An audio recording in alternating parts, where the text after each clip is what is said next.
Olá! Vamos falar hoje sobre o que acontece depois da vitória. Imagina a cena. Uma empresa ganha uma licitação pública aqui no Brasil, o pessoal comemora, mas é aí que o trabalho de verdade e as grandes responsabilidades estão só começando. É isso mesmo. Aquele momento da comemoração é ótimo, claro, mas a assinatura do contrato é, na verdade, o ponto de partida para uma jornada cheia de obrigações. Sabe, ganhar a disputa é uma coisa, mas executar o contrato direitinho, dentro da lei, é o que realmente define o sucesso no final do dia. E esse aqui é o nosso roteiro de hoje. A gente vai seguir passo a passo a vida do contratado. Desde o momento da assinatura, passando pela execução do serviço, as regras para subcontratar alguém ou alterar o contrato, o que acontece se algo não for cumprido e, por fim, a entrega final. Vamos nessa! Então vamos começar pelo começo. Seção 1. Contrato assinado. Assim que a tinta seca no papel, alguns passos iniciais são fundamentais e vão dar a base para todo o resto do projeto. Primeiro de tudo, quem é o nosso protagonista aqui? É o contratado. Pela lei, é basicamente qualquer entidade que fecha um contrato com a administração pública. Pode ser uma pessoa física, uma empresa gigante ou até um grupo de empresas que se juntaram. É quem assume o compromisso de entregar o serviço ou o produto. Logo de cara, assim que o contrato é assinado, 3 coisas são cruciais. Primeiro, indicar um preposto. Pensa nessa pessoa como capitão do time, sabe? É a ponte de comunicação oficial com o governo. Segundo, a empresa precisa continuar provando que é qualificada, ou seja, manter todas aquelas condições que a fizeram ganhar a licitação. E terceiro, um dever de casa essencial, entender cada vírgula do contrato. Não tem espaço para desculpa de eu não sabia disso. Com essa base bem feita, a gente entra na segunda parte, a execução. É aqui que as promessas que estão no papel começam a virar realidade. Durante a execução, a responsabilidade aumenta. A obrigação principal, claro, é entregar o que foi prometido, com qualidade. Mas não para por aí. Se alguma coisa der errado e causar prejuízo, seja para o governo ou para um cidadão, a responsabilidade é de quem? Do contratado. E tem também um compromisso social muito importante, que é cumprir as cotas de contratação para pessoas com deficiência.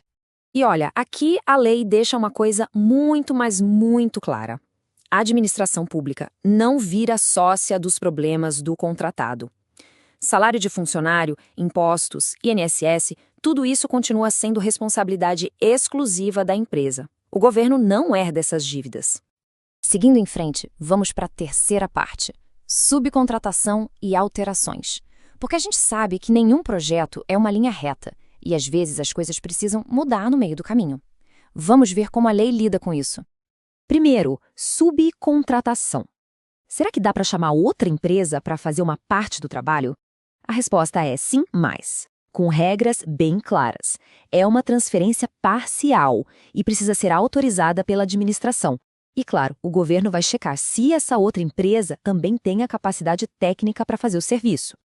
E aqui estão os limites, o que pode e o que não pode. Dá para subcontratar algumas tarefas, mas é totalmente proibido passar o contrato inteiro para outra empresa ou então terceirizar justamente as partes mais importantes, aquelas que são o coração do projeto. A responsabilidade final é sempre de quem ganhou a licitação.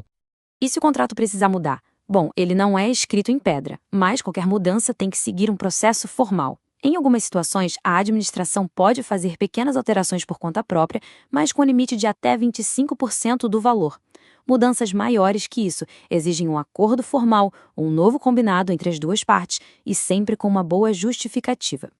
Agora, a gente entra naquela parte que ninguém quer, mas que todo mundo precisa conhecer muito bem.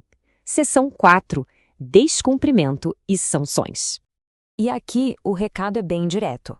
Ignorar as obrigações de um contrato público não é uma opção. As consequências podem ser bem graves e não afetam só aquele projeto, mas o futuro da empresa inteira.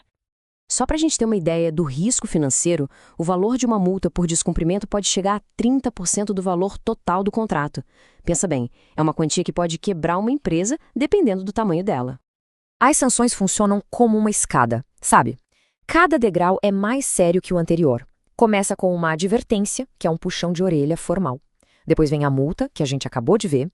Aí a coisa piora com o impedimento de licitar, que proíbe a empresa de participar de novas concorrências por um tempo. E o nível mais grave de todos é a declaração de inidoneidade, que na prática bane a empresa de qualquer contrato com o poder público. E finalmente chegamos à reta final. Seção 5. A entrega e o legado. É o momento de fechar o ciclo, de concluir o trabalho e formalizar que tudo foi feito. A entrega não é um simples "toma aqui, tá pronto". Existe todo um processo formal. Primeiro, tem o recebimento provisório, em que um fiscal vai lá e faz uma checagem inicial. Depois de um tempo de testes e verificação, aí sim vem o recebimento definitivo. É um documento assinado que comprova que tudo está conforme o contrato. Só a partir daí, a obrigação principal é considerada cumprida.